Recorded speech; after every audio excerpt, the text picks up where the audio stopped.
Survival games have exploded over the past few years. The Steam charts are filled with all kinds of examples, including classic survival horror games and new hardcore survival sims. To help any bewildered adventurers, we've gathered together the best survival games to help you pick and choose which emergent stories and unexpected adventures to undertake. There are a great many excellent survival titles out there, a huge percentage of which are unfinished early access projects, though there are also plenty of cheap and nasty cash-ins. Our guide will help you seek out only the best ones. Like a survivor scanning abandoned cupboards for beans. If you've got the grit to outlast the likes of the terrifying The Long Dark or the underwater wonder of Subnautica, our picks will help steer you towards the not-so-safe pastures of the best survival games on PC. Whether you like surviving the horrors of war or you're into the new breed of hunger and disease management games, get ready to endure agony and plenty of pain in these scintillating survival adventures. Before of that, don't forget to subscribe our channel, then click the notification bell to updates the next video. And comment down below if you want a game should be included in top 10 list. Hi Cody fam, here are best survival games on PC in ranking review this 2021. Please watch and enjoy. This grim tale of endurance has become infamous for its naked men, but it's not the size of a man's particulars that's impressive about Fassapinch's survival game, and we all know that doesn't matter anyway, right? No, it's the forts that players are able to erect. Rust's strong point is construction. As you gather materials from its wilderness, you can begin to lay down a variety of items in a Sims-like manner, creating your perfect rural retreat by slotting together floors, walls, staircases, and windows. While there are many servers where the traditional shoot-on-sight mentality exists, Rust has plenty of havens for those looking for a more civilized lifestyle. You can find player-created towns, complete with attempts at government, trading, and even prisons. It's one of the nicest reminders that if people pull together and share their resources, fantastic achievements can be made. Rust underwent a massive overhaul that saw most of the original game scrapped in favor of a slightly new approach and completely new base code. The change ripped out quite a lot of the game's core features, such as zombies and rad towns, but over time they've gradually been reapplied alongside new ideas. Rust remains one of the most played games on Steam, and if you're one of them, be sure to check out these useful Rust console commands. With the huge success of games like Days, it was only a matter of time before a licensed IP decided to give the survival genre a try. Taking its cue from one of the best PC games you can play right now in Dark Souls 3. Conan Exiles shunts you into the Hyborian Age as everyone's favorite barbarian looks to duff people up and avoid death. The setup is largely familiar: grow crops, build settlements, club enemies to death. But Conan has a back-of-the-box bullet point that none of the competition can claim: human sacrifice. Should you be able to wrestle someone to an altar and butcher them, you can invoke the favor of the gods and shift the balance of power your way. That unique concept sets Conan Exiles apart from the pack. The one that kicked it all off. This shuffling undead treat remains one of the best zombie games in survival. In other words, it's the king of zombie survival games. By today's standards, Days could even be considered one of the leanest virtual survivors, with barely any crafting to speak of, and no objectives beyond staying alive. Food and water are vitally important, and getting sick can quickly kill you should you fail to pay attention to your symptoms. Walking without shoes cuts and infects your feet, and blood transfusions of the wrong type will see you slip away for good. If you're content with fighting against disease, bodily functions, and zombies who occasionally phase through walls, you'll get today's best feature: exploration. The world of Chernarus is a Soviet wasteland, and Bohemia has captured the Eastern Bloc atmosphere with the towns and villages around the map. Days' forests feel genuinely lifelike rather than being man-made imitations. While there's a true sense of isolation out in the wilderness, it's best played with a friend or two. A camping trip where things could go horribly wrong. We mean being captured by a gang of bandits who will force-feed you bleach and make off with your can opener. So yeah, proceed with extreme caution. Like many of the survival games in this list, Scum is starting out life in Steam Early Access, which means two things: it's still quite chunky, and there are heaps of features yet to be added to the game. But even early into its life there is plenty to enjoy about this detailed set on a maximum security prison island. What makes it stand out among its peers is an incredibly fastidious metabolism system, which makes Scum a sort of simulation game that fully tracks what you eat, drink, and excrete. Eat many more calories than you're burning off, and you'll get fatter. Eat less than what you're burning off, and you'll have no energy and gradually lose weight. But it's a lot more complicated than that. You'll have to watch your vitamin levels, stomach, intestine, bladder, and colon volume, and ensure that you eat well in advance of needing energy, as it takes time for your body to process anything you put into it. Scum puts the hunger and thirst mechanics of other survival games to shame. There are rewards for taking care of your body, too, as a fitter characters deal more melee damage, run faster, and possess better weapon handling than their emaciated or overweight counterparts. Where surviving is more important than amassing an arsenal of military-grade gear. Although once you've figured out how to take care of your body, you still have endgame goals such as exploring high-security areas, improving your supply of guns, and dabbling with PvP. If you need help with any of that, check out our top Scum tips. And if that's not quite enough help, there are some very useful Scum admin commands for you, too. Ark isn't just the best dinosaur survival game you can buy, it's arguably one of the greatest dinosaur games ever made. After all, prehistoric beasties make everything better. It's a survival game that fills every edge of the template. Punch trees to get wood, use wood to build shelter, kill animals to find food, inevitably die because you forgot to drink water.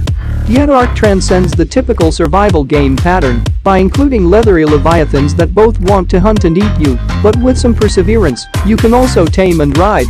What's more, cold wars rage between mega tribes as they seek dominance over their world. Master builders push the limits of creation in a survival game.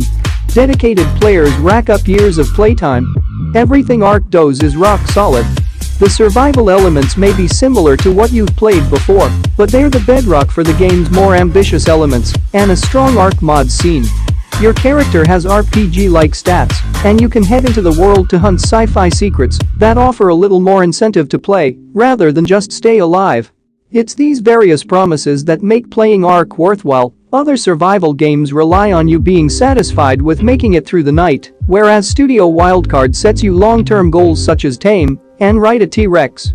Having a true sense of progression and aims make your time in Ark feel valuable, and that's something many other survival adventures struggle with. Also, if you're struggling with the game's sci-fi flavored expansion, our Ark Aberration tips should help. The two-part Genesis expansion launched its first half in February and has a heavy focus on exploring simulated regions packed with volcanoes, icy mountains, and vast underwater biomass. With Ark 2 coming soon, and with Vin Diesel no less, it'll be exciting to see what new stuff will be in the sequel. Abandoned in the Norse wilderness with nothing but a loincloth and your wits, you, and up to 9 other Vikings, must build shelter, forage for food, and steadily build up your strength before heading out in search of glorious battle.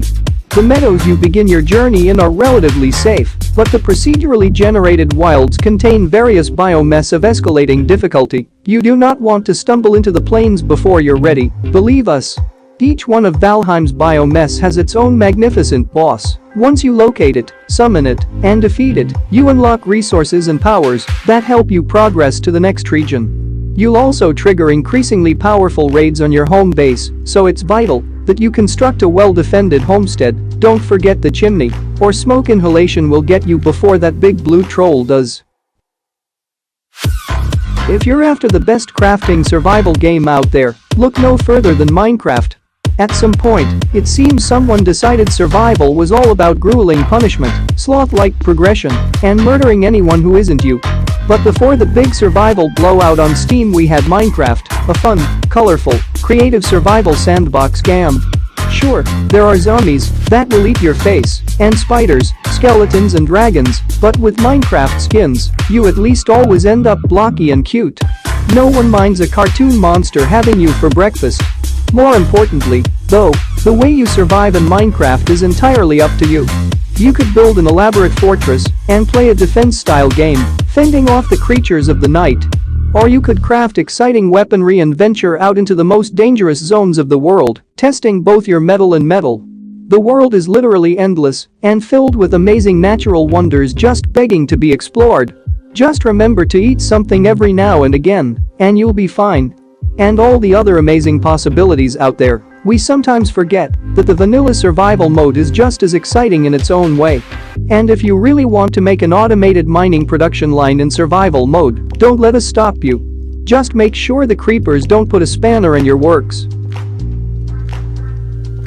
This free-to-play battle royale started out as Cuisine, a PUBG spoof, but when players kept coming back, it became apparent that Darkflow Software had found something that's largely absent across the battle royale games genre. Light-hearted fun is still all about surviving to the end and outlasting dozens of opponents, but instead of armor you'll be scrabbling around for colanders and baking trays to protect your fleshy parts from incoming bullets. Recent updates have embraced the silliness, adding new champions, a new map, flamethrowers, mortars, and motorboats, as well as rebalancing the melee combat. You can now also shoot from vehicles, as well as unlock and improve your champions with secret missions or daily challenges. For all the stress that some survival games can press on you, nothing compares to the harrowing 2D adventure. As you'll find out in our This War of Mine review, the game offers a very different breed of survival. It's a depiction of a group of civilians struggling to stay alive in their war-ravaged country. Trapped in a besieged house, pinned down by snipers and attacked by other survivors looking to take what you've found, it's a game of traumatic decisions and life-or-death consequences. It's the site of conflict that few war games truly deal with. Each of your randomly generated survivors have backstories, providing them with abilities for survival. Ex-firemen are fitter and stronger, while those who used to cook professionally can now feed the starving. But heading out into the world to find the things you need, medicine, ingredients, scrap to make beds, could bring you face to face with those willing to kill. And turning a survivor into a murderer leads to misery, depression, and, if not treated well, suicide. It's a bleak existence, and making what seems to be the obvious right decision at one point in time can lead to disastrous conclusions. The end of the war constantly seems like a pipe dream, and everyone will probably be dead before you get there. If you think you can live with yourself in such dire circumstances, though, this a must play. The most horrifying idea of actual survival is having to do it on your lonesome. That's exactly what Don't Starve makes you do, as it's an entirely solo experience. The terror of having to fend for yourself in the wild is thankfully offset by the lovely Tim Burton-style 2D art and the collection of utterly bizarre creatures that are lurking in the sepia-tone world. Werepigs, Beergers, Deerclipses, and many more absurd monsters roam the land looking to make things difficult for you. Don't Starve focuses heavily on crafting to make your way through life, and so much of your time is spent harvesting raw materials, just like a crafting game. But rather than crafting houses like in Rust and Minecraft, this indie game is all about the tools and contraptions you can make. The science machine and alchemy engine will become your best friends before making way for ancient wonders and the art of magic. Like Minecraft, Don't Starve happily embraces the mad and the mystical and is all the more enjoyable for it. If all this sounds wonderful, but you don't want to harvest twigs and dry grass on your own, Don't Starve Together also lets you play with a friend, and it's actually one of the best co-op games on PC.